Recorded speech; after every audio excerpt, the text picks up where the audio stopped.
So hello and welcome from your PWN Vienna supervisor. I'm Sam Pringle and I'm dialing in today from sunny Edinburgh.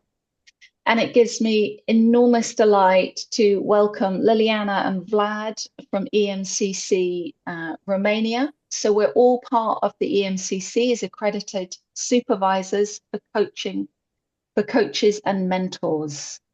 So we know one another through our own professional development. And also we believe deeply in the process of supervision to help you mentors in your daily life as well as in your mentoring relationships. So thank you all for dialing in this evening and also for listening to this recording.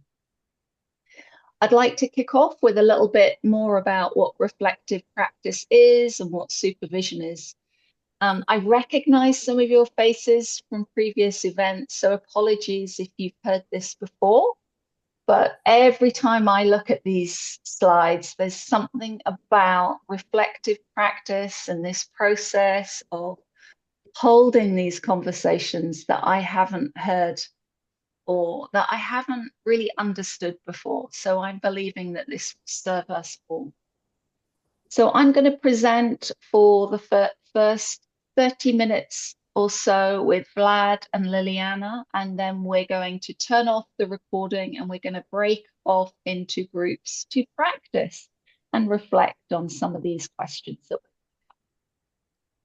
we please today, if there are any questions, just use the chat if you need. So I'm just going to share my screen.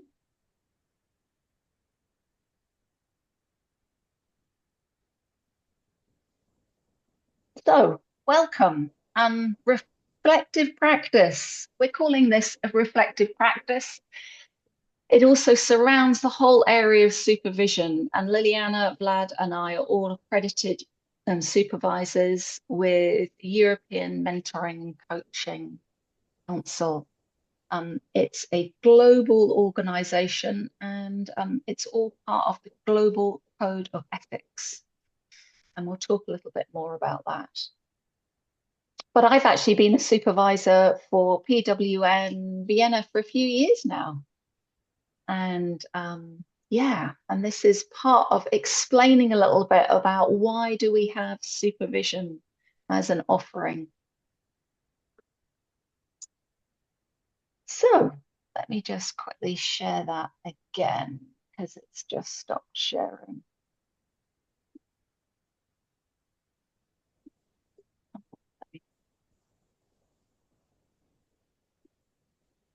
There we go. Our contracting today. So partly, part of our contracting today is to listen to each other, and that is deep listening. So rather than thinking about what questions we might be asking, we're listening to each other with our whole bodies, switching off perhaps questions that we may have had from earlier on today, and really listening to ourselves and one another. We're talking from our own perspective, so I'm asking you to talk from the first person. And we tend nowadays to generalize a lot using the we. And I'm asking and inviting you today to use the I, because this evening and this session is for your practice, your learning and development. We may be talking about things which are precious, relationships which are precious, personal interactions, which may well be sensitive. So I'm also inviting you to respect confidentiality and only share what is yours to share. That is for today in this session and also going forward. So you may have other conversations with PWN mentors and want to tell them about learning what reflective practice is. Then please do that from the first person about what your experience has been in reflecting on your reflections. You may be asked and invited to share your feelings, to share your thoughts and information that you took. And do all of that, but only do what you are safe with. Some people are much more open to sharing the first thought that comes into their head. Others want to take time to process and to tune in and to check out. And also about what we feel safe and what we need to feel safe as well. We're assuming that you will make a personal contribution to this. And like everything, you will get out, and I'm sure you have these conversations with your mentees as well. You will get out of this process what you put in. So take responsibility for your learning and what you need to learn.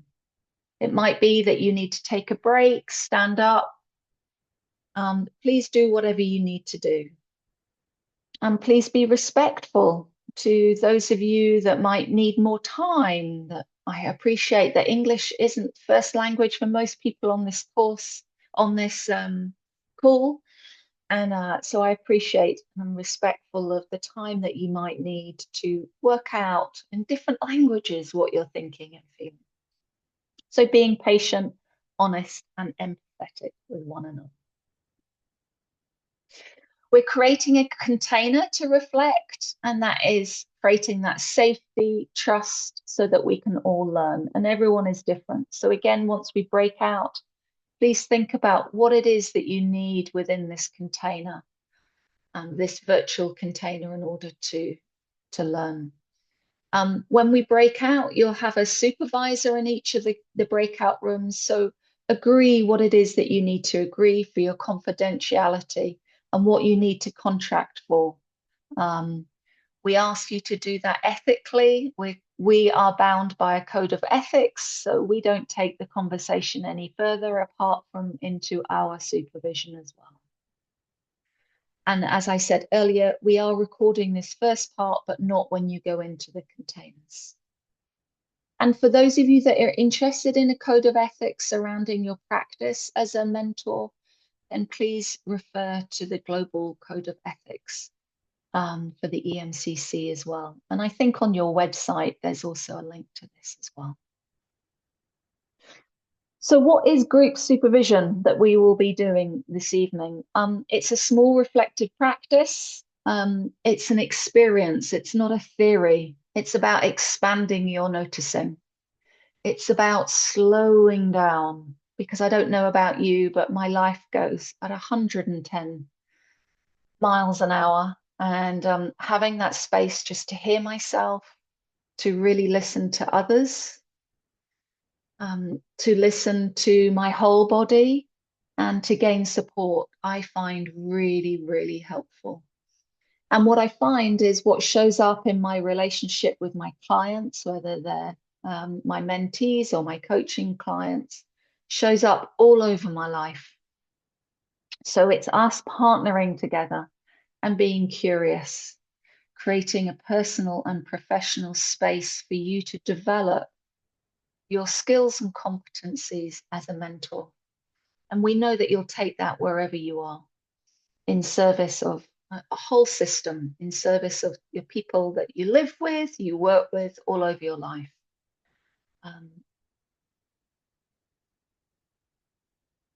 And who participates in supervision? And we're finding more and more HR and management and leadership professionals are participating. We've got some links here, and we'll send out these slides as well. Supervision and reflective practice did come from the therapy world, and it's also used within medicine and apprenticeship learning, particularly reflective practice, and in teaching as well. So I also supervise teachers. So it's moving into different professional realms as well as coaches and mentors. So it's a really interesting area to be in. And we've got some links here as well to our code of practice as well. And we're also thinking about diversity and inclusion. What can we do to enable others to be heard and to create an environment for others to be heard? And that goes for our mentor relationships as well as each other this evening. And one thing that seems to come up more and more in these spaces, and I know that it's come up in previous sessions that we've run, is about our well-being and our emotional support for one another so that we can learn.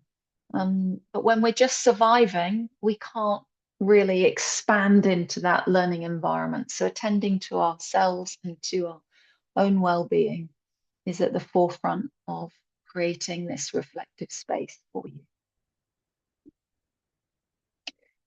So the role of reflective practice in supervision is, one, to attend to dilemmas that you may have when you haven't really known what to do, when you've been curious about whether you've done the right thing, if there is a right thing, to become aware of things that you weren't aware of before, to notice your blind spots. This helps to develop you, the developmental aspect, to develop questions, to be able to slow down in the moment. So you go from reflective, thinking about the past, to being reflexive, becoming more conscious of what's happening in the moment. And as I said earlier about our well-being, this is a restorative process. It is a supportive space to support one another. And we'll be doing that from our first person and attending to our own well-being first of all. So an example of a structure might be a check-in that you have. What things are you bringing? What do you feel stuck with? What is it that you're looking for? And then using others within the group to ask questions or to tune in to what they're feeling and what they're noticing. And your supervisor in your group will give you some prompts as to how to do that. How to prepare? This is a really tricky one. Being a supervisee, just like being a mentee, takes practice and also preparation as well.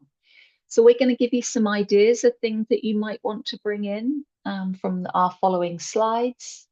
But please speak up as to what you need and be explicit as to what your expectations are from others.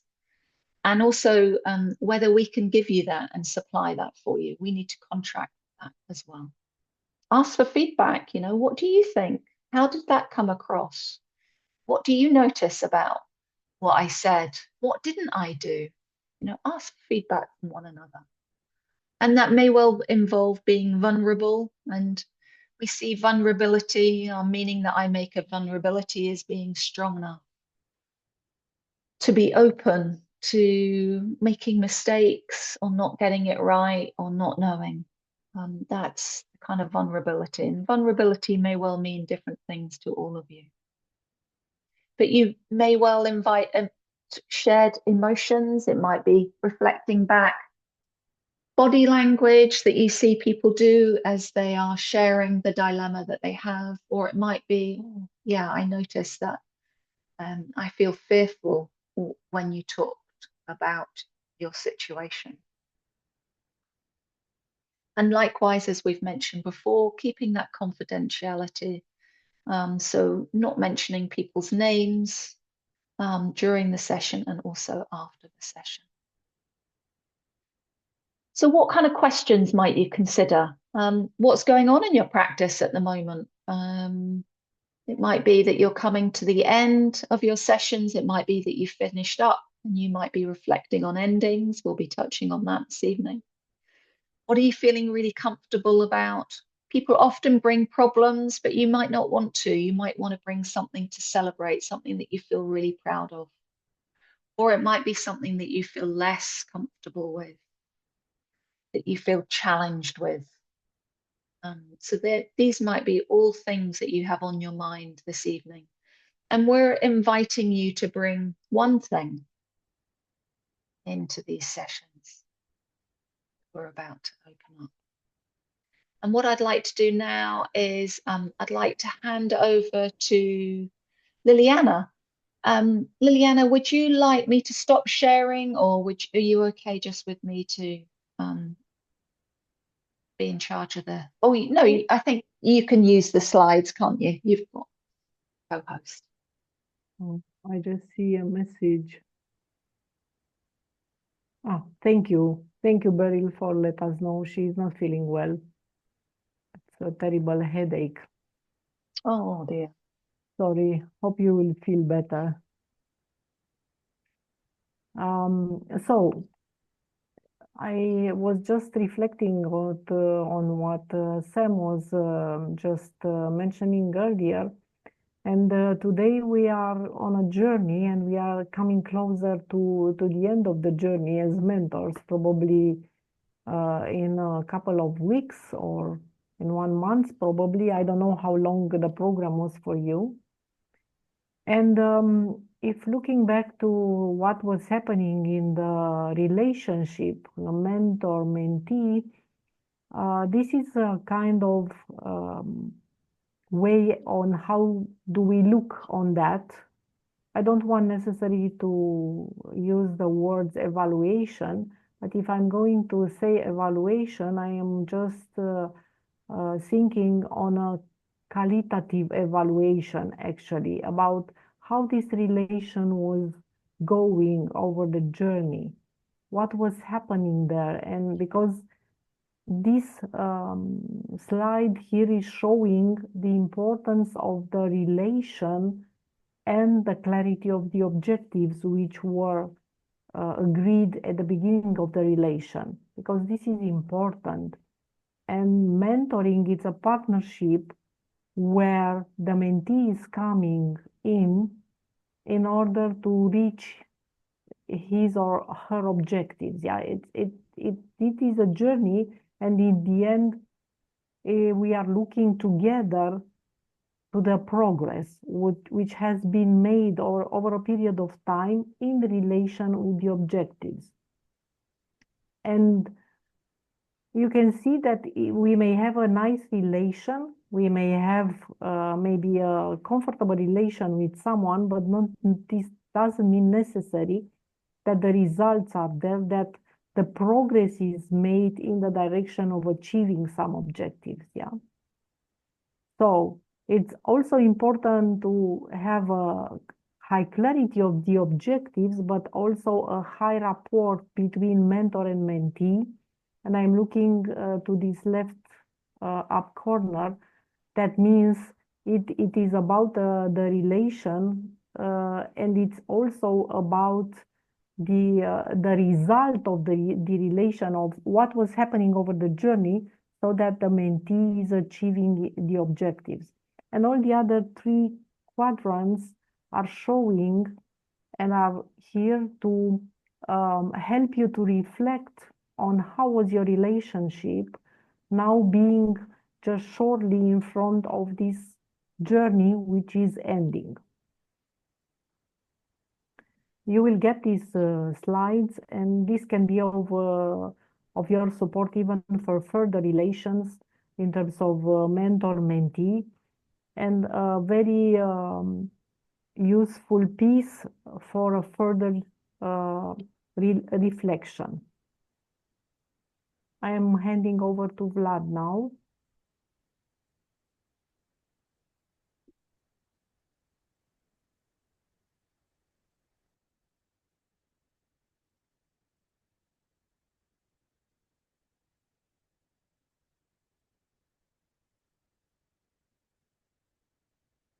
Are you there, Vlad? Sorry, I was muted. So I will start again. I hope you hear me well now. I said that all these slides I think are very useful for you in your coaching, mentoring, even in your leadership and management position, to reflect on the way you work with others. And I encourage you to make a small journal and use to write from time to time about what you expect to happen in a meeting or a session, what happened actually there, and also on what are your impression after the session or the meeting. And I think on this slide you have a image about the whole person you have in front of you, and probably you'll think about a situation when you get stuck in trying to support someone, or on the opposite, you have an excellent success with that person. And there is some things that I do things that help you to get faster and consistent on a long-term results if you think on these three area working together. So the first, it's about being, and who you or your who you I said about the client, who the client needs to be in order to be able to do and then to have. And we know that in some mentoring relationship, put a bit focus on mentoring. Most of the time, clients, mentees have challenges regarding what they want to get, so having, or they struggle of doing something. And it's not so frequent, but sometimes it's about their identity, about who they are. And if you put all together and reflect on the opportunities, on the time that they need to grow, and about how the life cycles and transition, like in the left corner image, then you'll be able to support much better your mentees. And the way you reflect, I do think that will help them to learn to reflect better.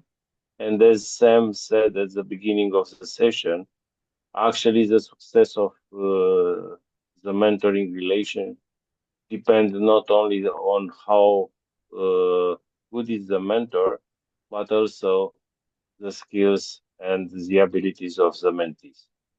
And also, this is something that is obvious on what Liliana showed you earlier, that the clarity of the objective, it's more important than only the relationship.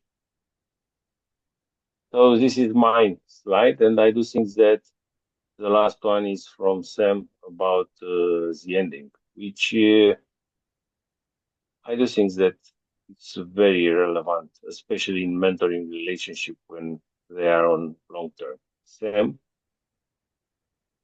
Thank you, Vlad.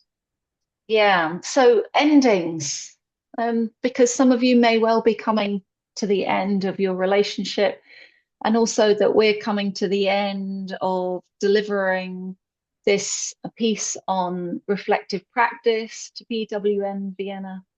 So our invitation as well is for you to reflect on endings for yourself. How do you do endings?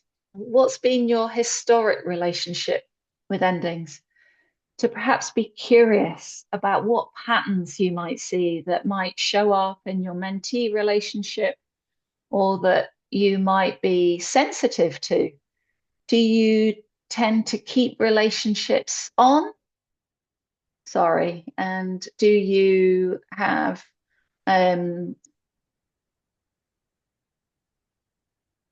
sorry, apologies.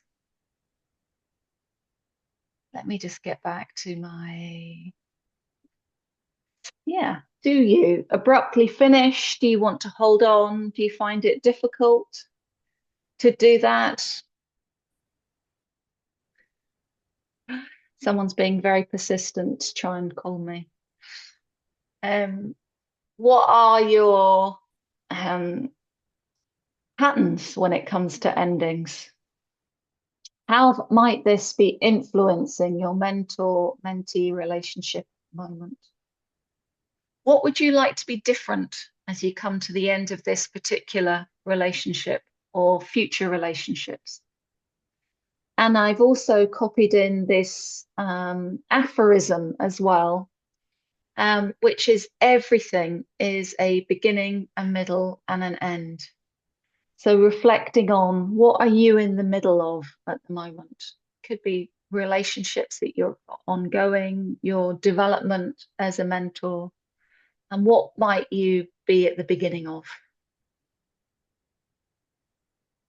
So these are all questions that we're going to invite you to consider as we open up into the next part of the session. I'm going to stop sharing my slides now and come back to the room and invite us to perhaps just take one thing, something that might be the hottest for you, the most urgent for you, might be the most important, or just the one thing that might be on your mind. And I'm going to invite you to go into the breakout rooms, and I'm going to set those up now. I'm also going to stop recording, which I'll just do now.